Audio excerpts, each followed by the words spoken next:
Hey y'all, this is part one of a two-part series I'm creating on using script style text in script fonts in V Carve Pro. It also works in V Carve Desktop and Aspire.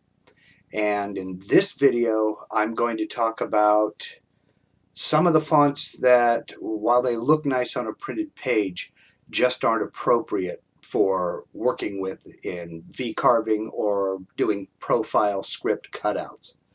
So let's go ahead and get into it and get on the computer. Okay, I have decided to talk about script fonts mainly because they require a little bit more work to use them in V carving than other fonts do, and that mainly has to do with the vectors that make up the font itself.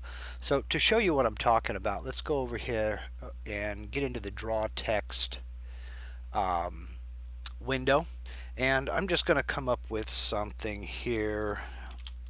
This is sample text. That's good enough. It'll do for right now for purposes of this discussion. And I'm going to go up here to the top and look at one that just about everybody has. Okay, come on. There it is. Abigail. Now, Abigail is one of the older fonts out there. It's been around for decades, actually. And I'm going to align my text in the center and anchor it at the X and Y. Let's go ahead and apply it. And there we go. Now, you begin here to see some of the problems. Let me go ahead and show you what that looks like in a word processor.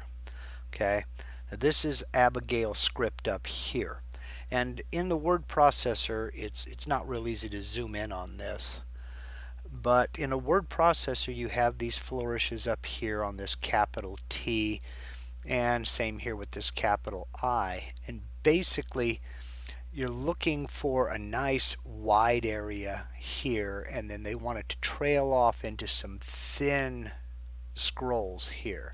And the same thing with this S. We have some real elaborate scroll work. And then back on the capital T. And that looks great on the printed page. But when we come back into VCarve and we zoom in a little bit, we can see some of the problems that this text is going to cause us. And just on this capital T here, we have this area that comes up and then the vectors end. Then we have these dangling off, flapping in the breeze out here. You look down a little bit further down here, the vectors actually crisscross one another. And that's how they got that real thin line right there, then a little bit wider, then thin again. And the same thing over here. Well, if we try to machine that, what's going to happen is up here, for instance, the router bit's going to, move up this way, stop, lift up out of the work, move over here, plunge back in, come along. This vector here is just a single vector. It's going to give you an open vector error.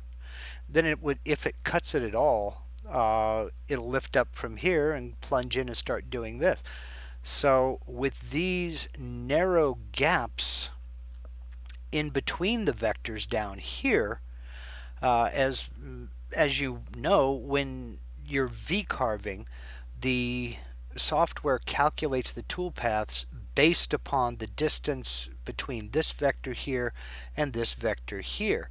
And this dictates how deep the bit plunges into the work in order to carve this nice wide line. So as you're coming this direction, it's going to start cutting shallower and shallower and shallower and shallower until just the very tip is in the workpiece right here. Then it'll go a little bit deeper, then shallower again. What you're looking at is a situation where if you have to do any kind of sanding at all, you're probably going to sand that detail right out of the workpiece. So without a lot of cleanup, this font would probably be a bad choice. And you have the same here with the capital I, where this area in here, it looks great on the printed page, but if it machines at all where these crisscross, if you have to do any sanding, it's basically going to be gone. And same with the capital S. So my point in all this is some fonts are just not appropriate for V carving for our purposes. Now let's try another font. Let's drop down here and go to something called Adonis. It's another script font. It's not as elaborate as Abigail. And at first glance, it looks like it might actually work. Now, I know this is too big. I can scale this, remember. But you get down in here into the capital T, and once again, we have detail down here that is probably not going to survive machining and sanding. You know, let's take a look at it in a word processor, and here's Adonis right here, and again, they went for that nice wide line, then that real thin line, which works fine on the printed page because again the printer is either going to load up these areas with ink or load them up with laser toner, whichever type of printer you have. And so we'll take a look down here at this. This font is called English Script, and this is a little bit better. In fact, it's a lot better.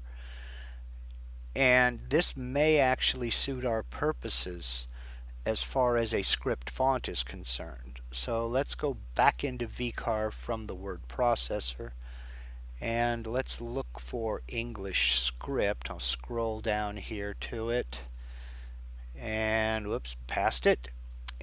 There it is right here. We'll go ahead and hit apply, and this now is a font that I think I can work with.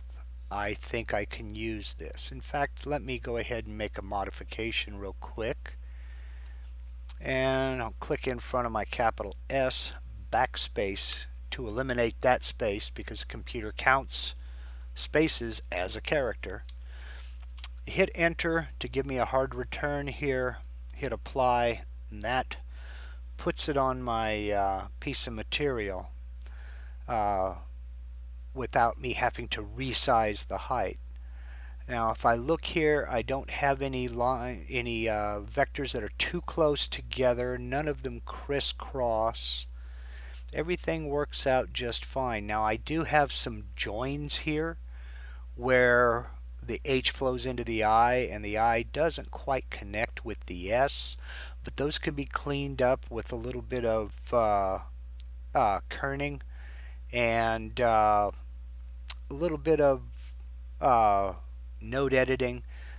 This font can be used in V carving. So what's my point in all of this? Well, basically my point is that not every font is appropriate for what we want to use it for when we're talking in terms of V carving.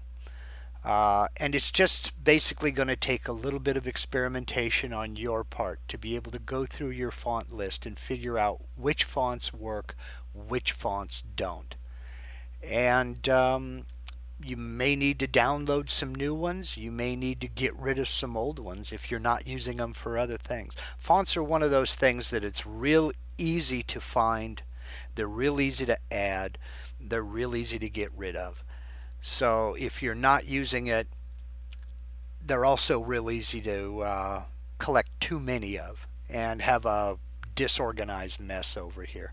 So just my 2 cents. If you're not using it, there's not much sense in having it. So I hope you found something of use in this. I know it's just a quick video, but I hope you got something out of it. If you did, please give me a thumbs up down below. And if you'd like to be notified the next time I upload a video, go ahead and subscribe to my channel. Whether you do that or not, thank you very much for watching. Y'all take care.